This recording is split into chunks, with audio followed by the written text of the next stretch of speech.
बड़ी सुविधा है, स्वास्थ्य के लिए कितनी बड़ी सुविधा है। और शुरू किया है अब हर घर के अंदर नल से शुद्ध पीने का पानी पहुंचाने की शुरुआत। 2 पूरे जिले, घाटी के 2 पूरे जिले हर घर में नल पहुंचाने का काम समाप्त हो गया है और 11 जिले इस दिसंबर तक हम समाप्त कर देंगे और 2022 दिसंबर तक कश्मीर के हर घर में नल से पानी पहुंचाने का काम समाप्त कर दिया जाएगा। मैं ये पूछना चाहता हूं, जो मुझे बार बार सवाल पूछते हैं, उनको पूछना चाहता हूं, आपने क्यों गैस नहीं पहुंचाया? भला जवाब दीजिए। कश्मीर की जनता को बिजली क्यों नहीं पहुंचाई? घर क्यों नहीं दिया? शौचालय क्यों नहीं दिया? हर घर में नल से शुद्ध पीने का पानी क्यों नहीं दिया? और आज मैं एक बात करना आया हूं जो मोदी जी की मन की बात है। पूरे देश भर में मोदी जी ने एक व्यवस्था करी है कि हर गरीब को 5 लाख तक का स्वास्थ्य का पूरा खर्चा भारत सरकार देगी, हर गरीब को। देश में 60 करोड़ लोगों को दे रहे हैं। मगर जब जम्मू कश्मीर की बारी आई, उन्होंने कहा, मनोज भाई को कहा, मनोज भाई कश्मीर ने बहुत सहा है, बहुत गांव है कश्मीर की, उनके लिए गरीब छोड़ दीजिए, हर कश्मीरी को 5 लाख तक की सहाय देने का निर्णय करिए और सेहत योजना है। आज सेहत योजना के तहत जम्मू हो या कश्मीर, हर कश्मीरी को 5 लाख तक का पूरा खर्चा आज जम्मू कश्मीर प्रशासन उठा रही है। कोई गरीब बच्चे के बूढ़े बाप को भगवान न करे कैंसर की बीमारी हो जाए, दिल का दौरा पड़े, ब्रेन स्ट्रोक आ जाए, वो असहाय नहीं है। पहले तो बाप ही कहता था, बेटा कितना लोन उठाएगा, मैं तो मरूंगा, बाद में तू लोन के बोझ से मर जाएगा, जो होगा भगवान करेगा, छोड़ दो।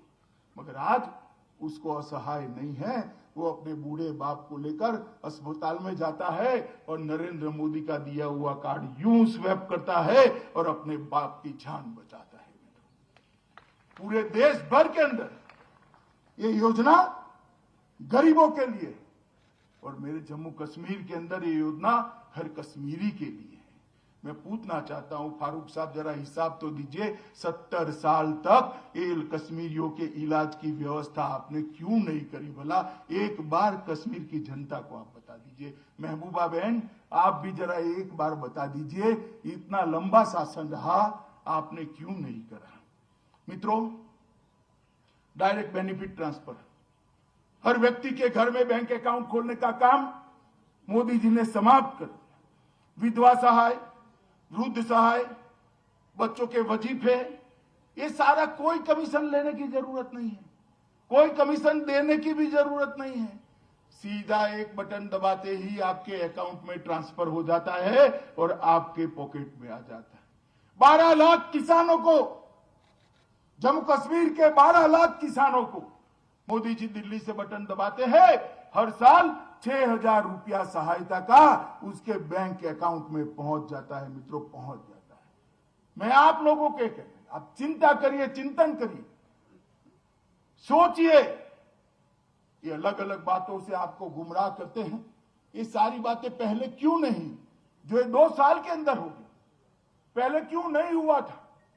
किसको हिसाब देना है बताइए? मुझे देना है क्या? मुझे देना है? भैया, जिसको हिसाब देना है उसे मांगिए तो खरा, जरा पूछिए। ये सब बातें अब बाद में करिए, पहले ये सब काम क्यों नहीं हुआ? मित्रों, भ्रष्टाचार नाबूद होता है। मनोज जी ने बड़े भावुकता के साथ कहा, नीचे कहीं चलता होगा, परंतु इसको भी नाबूद करने के लिए एडमिनिस्ट्रेशन के अंदर आमूलचूल परिवर्तन लाया जा रहा है।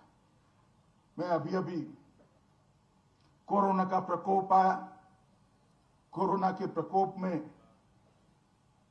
पूरी दुनिया इसके सामने लड़ रही थी।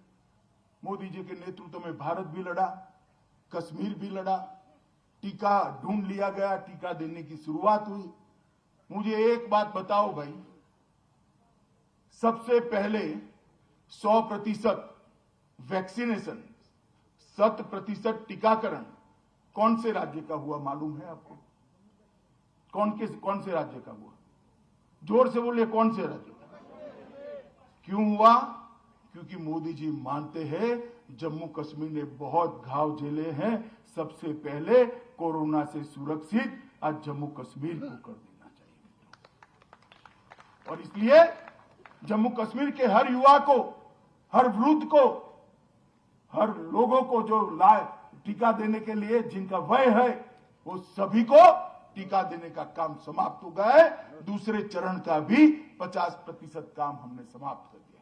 मैं धड़ल्ले से विश्वास के साथ कहता हूं, जिसको एक टीका न मिला ऐसा कोई हो तो जरा हाथ खड़ा करिए। एक का दुक्का कोई छूट गया, एक भी नहीं खड़ा हुआ, सबको मिल गया है।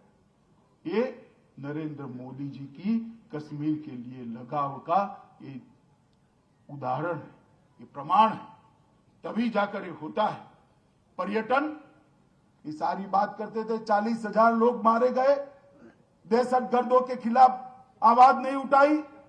हमेशा पाकिस्तान से बात करो, हुर्रियत से बात करो, लगाते रहे। क्या नतीजा हुआ?